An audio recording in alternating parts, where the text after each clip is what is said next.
Hey guys, it is Monday, June 19th, 2023. Today here, there's not too much going on at the farm, but yet there's still stuff that needs done. There's stuff that needs done every day pretty much. Yeah, there's always something to do. My pap, he's mowing grass hay down. He had mowed a piece down the road here. Now he's clipping pastures off across the road. And my dad and I, we're working on this Gehl skid loader. It's got a hydraulic leak. We were trying to figure out where it was coming from. It's down in here somewhere. We took the big pan off on the bottom. This here's all wet. I'm wondering if it's not this line right here. That would make the most sense. I hope it is something easy to get to, because everything is all compacted and crammed in here and it's very hard to work on. But I did get it cleaned up pretty decent up front with the pressure washer. I got the cab up and the back there, the compartment opened up. Gotta get our high pressure hose that we use to spray down here in the parlor and try to get as much stuff out of the engine bay there as possible and wash it out. I got the skid loader parked so it's sloped down the hill, so everything should run out. Hopefully we can get that cleaned out, because a bunch of stuff gets built up in there. That's just a fire hazard. We don't want that. We don't need no more fires around this place. This Gehl skid loader here, it just hit 10,000 hours. I believe it's got 10,039 on it right now. It's quite a bit for a skid loader. I've seen them roll over 20,000 before, but it actually has a rebuilt motor. It was rebuilt around 8,500 hours, I believe. We had lost the oil filter on it and all the oil ran out of the engine, and at the time it was running full RPM and it just melted all the pistons and everything inside, so that was not good. Hopefully it never happens again, but just the vibration of the motor must have rattled that filter loose. Should be lots of life left in this machine. The paint's not very good on it. I'd repainted it one time before. It's starting to rust through again, so maybe we'll have to resand the boom down and repaint it. I don't know. I'm sure it'll stay around for a while as long as it keeps running. It gets the job done. It's nothing pretty, but it's a pretty reliable machine, I'd say. The way it's all set up here at the back and stuff, there's not, the accessibility for everything is not very good at all. The fuel tank sits right on the bottom of the engine. You can't have a plate that you can take out to wash everything out. You have to like wash it to the front there, to the middle of the skid loader, and it will run out. And just serviceability and stuff is not the greatest on the machine, but like I said before, it's pretty reliable. It's the next day here now. Yesterday we were working on that skid loader. My pap was over here across the road from the home place up on the hill in these pasture fields, mowing this grass hay down. This morning here about lunchtime, got the 2290 on the hay tedder, going through and tedding this small piece up. Plan was to mow the larger piece right over there on the other side of the fence line there. We were gonna do that this morning, but the discbine had broke, and we got parts to fix it, and then I went to go grease it, and I looked, and one of the springs on the back there had flew apart and knocked the bearing out, and it was just one big mess. It's got the shaft messed up. It's down for the count. It's gotta be down for a little while until we get parts to fix it. So it's got rain here at the end of this week, so we're gonna try to get this hay gathered up. Plan on dry baling it. That's why we're going through and tedding it out. It's actually pretty decently dry. It's pretty crunchy whenever you go across it. But the tractor, you can hear it crunching. That's a good sign it's dry. So I know I'm gonna get some comments saying that this tractor's a little bit overkill, which, yeah, I kind of agree with you, but we don't really have another tractor we can put on here, because the 870's got some oil leaks and it has that disc mower on it, and we have some more mowing to do with it. It's not very fun to take off, so once we get that mowing done with it, probably tear it apart. And it's also got the PTO clutch out on it. The PTO won't shut off, so it's got some things wrong with it. We'll get it fixed up, and I'm sure by that time we'll have the new tractor. But we can eventually use the 870 here sometime this summer, hopefully. And I know I've had some comments wanting to see it at work, so yeah, we'll get there sometime. This is what we got for now. Used this tractor many a times to head hay. The 870 is what we used to always use, but now it's got so many oil leaks on it that it's just be wasting oil. It drips pretty good, so we'll have to get that figured out. And then sometime here we can get it put on the tedder or the rig.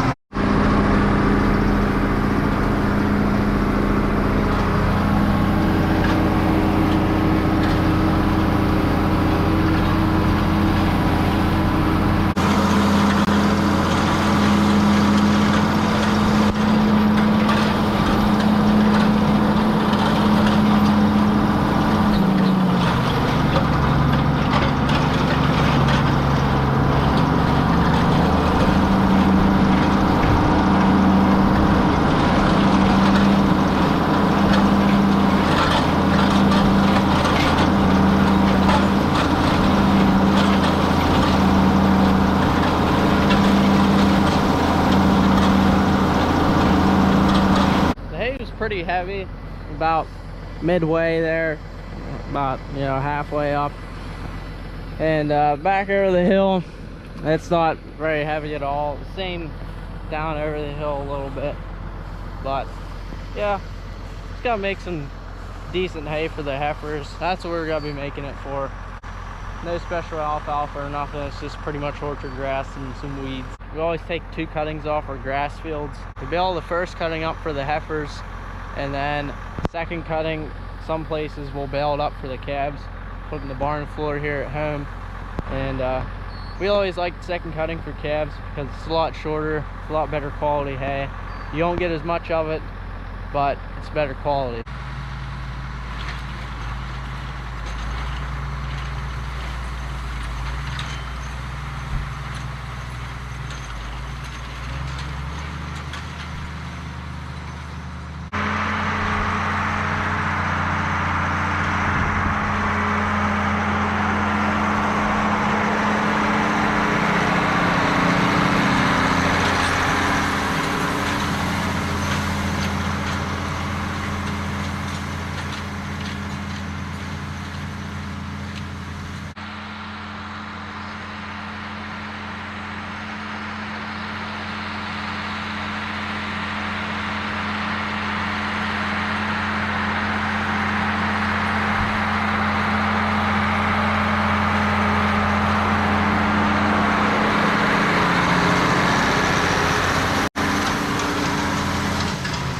Get this hay fluffed up, that way the air can get to it and under it and dry it out. It's probably dry on top, but down and under you guys see some green stuff come up, because whenever the mower mows it off, it just mows it off in a windrow. Here, I'll show you what it looks like.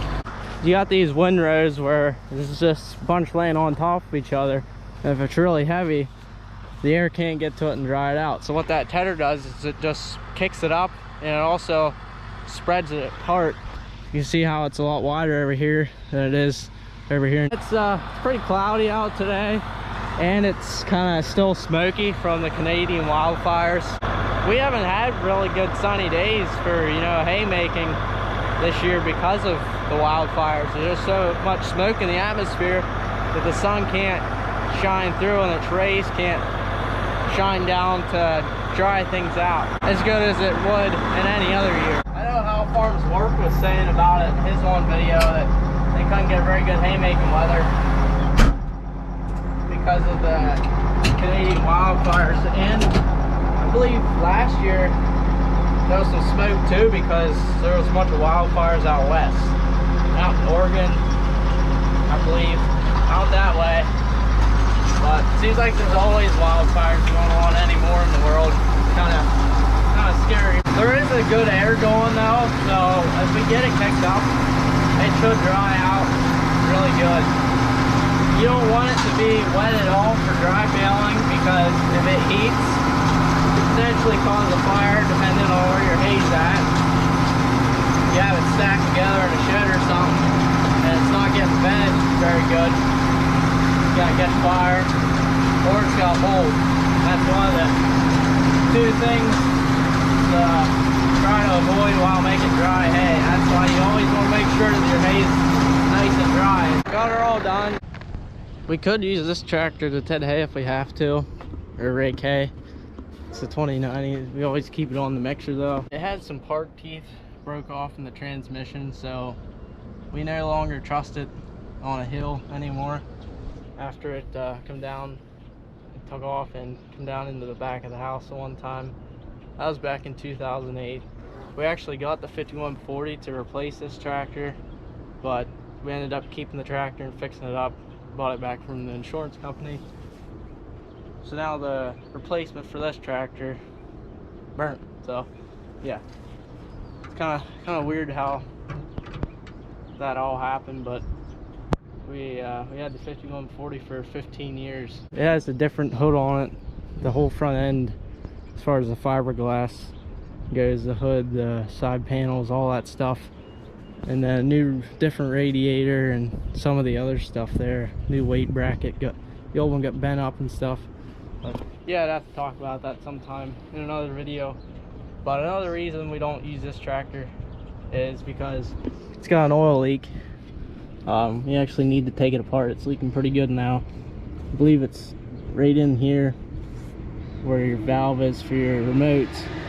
Thinking it's some O-rings in here or something that's bad. And then the one brake doesn't work. It's come unhooked down in there. We need to fix that also. We had all that stuff fixed up. I wouldn't be afraid to use it. We just couldn't let it sit anywhere where it could potentially take off. But we had all that stuff fixed up. I wouldn't be afraid to use it. We just couldn't let it sit anywhere where it could potentially take off. But it makes a good tractor from the feed mixer. So this tractor used to do everything the 5140 would do: mow hay, plant corn, and it would also wrap hay. Before we got in the Gehl skid loader, we never wrapped with the 5140 though.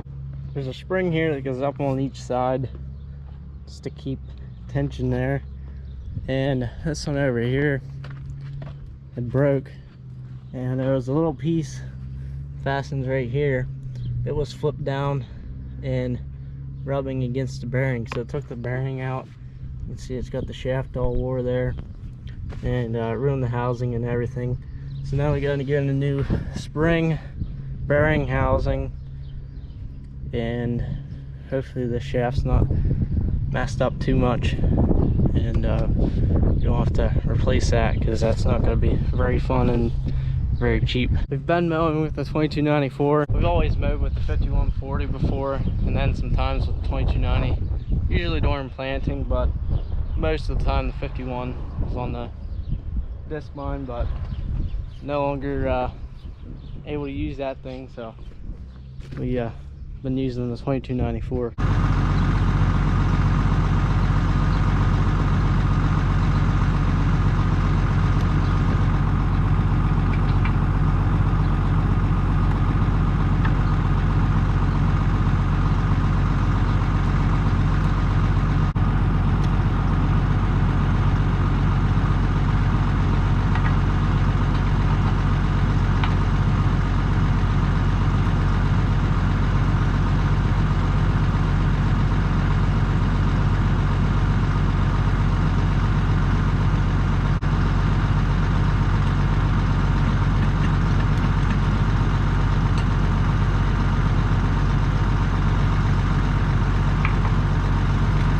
Got her all unhooked there. Could get the pressure off of that one hose there to swing the discbine, but I got it. Got everything all hooked up. I went through, blowed all the chaff out of here. Dust always accumulates in these areas in the twine boxes here around these chains and stuff, and we don't want anything getting hot and potentially catching that stuff on fire. So I like to keep it blowed out. Now it's just got to build up again, but we're just trying to prevent here. Went through, greased it. It's got some grease fittings here, PTO drive line, universals on it. Got that all done. Just need to go through, spray some spray grease on these chains, get them lubed up. Should be ready to hit the field.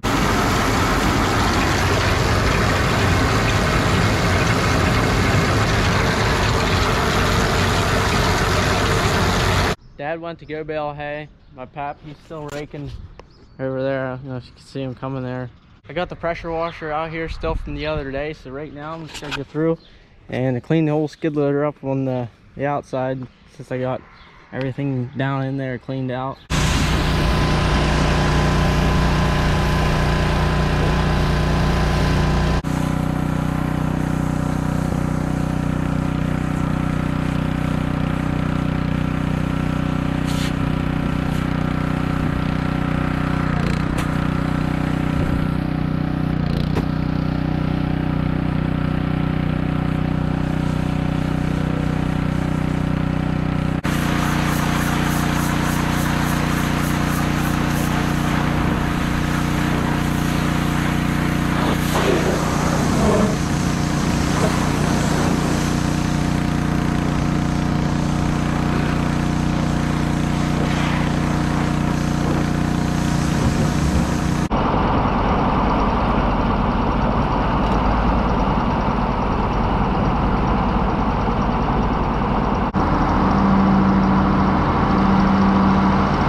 It's the next day here now. Today we're getting some rain. We got about 9/10 of an inch this morning, and now it's just kind of a mist kind of deal going on. Pretty nice to see some rain.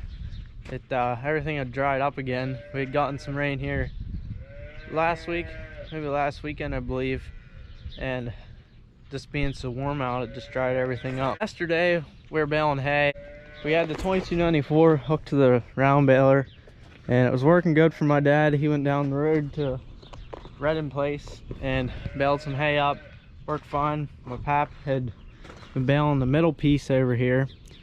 You can't see it, it's around the silo, and it's working fine. I think he had a couple windrows left. Tractor just stopped moving. So we were looking at it and found a leak back there. We thought maybe that was the problem.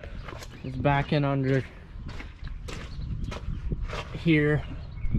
I'm not sure which line it was right now, but you could see earlier before I washed the tractor off, it was leaking. My dad had talked to Marv. I mentioned him before. He overhauled this engine in this tractor a year ago. He knows a lot about the old cases. He's really good with that kind of stuff. So if we ever have any problems, my dad just gives him a call, and he usually can get her figured out for us. So actually, the torque limiter clutch went out on this thing. Seems like everything we looked at this week just broke. It's crazy, from the skid loader to the discbine to the tractor now. Dad got the Gehl fixed up, just needed a new hydraulic line. Got it replaced, and it quit leaking. So that's good. At least we're getting some of the stuff fixed back up, but now we're without a tractor. That's probably gotta be about it for this video. I know it's pretty much all over the place. Apologize for that, but right now around this time of the year, there's not too much going on because we're right in between corn planting and first cutting and second cutting alfalfa. So next week, after the rain gets through here, I think there's chances of rain pretty much every day again next week. But whenever it's so humid out in summertime, there's pretty much a chance of thunderstorms and stuff, showers any day pop up. But we got hay to make, so we'll probably end up mowing down our second cutting alfalfa next week. I'll be sure to make a video of that. Be a little more interesting than what I have been filming lately. But like I said, not too much going on. Worked at getting some equipment washed up. I believe I'm gonna take the 2290 and clean it up good now. Got calf pens to bed up. So yeah, still plenty of stuff to do. We haven't been in the fields doing much lately though. We actually have another grass piece across the road that we're gonna have to mow and bale sometime. With us being down the one good tractor, it's kind of hard to make hay, but we can do it if we have to. We'll unhook the 2090 or the 870 and use them. Maybe we have to use them both, I don't know. But next week, hopefully we get the new tractor. Getting pretty excited about that. Hopefully it comes in time to make second cutting alfalfa, because we're gonna need it. All right, thanks for watching, guys. Hope you enjoyed the video. Like and subscribe if you did. Helps me out a lot. Appreciate it. See you guys later. Have a good one.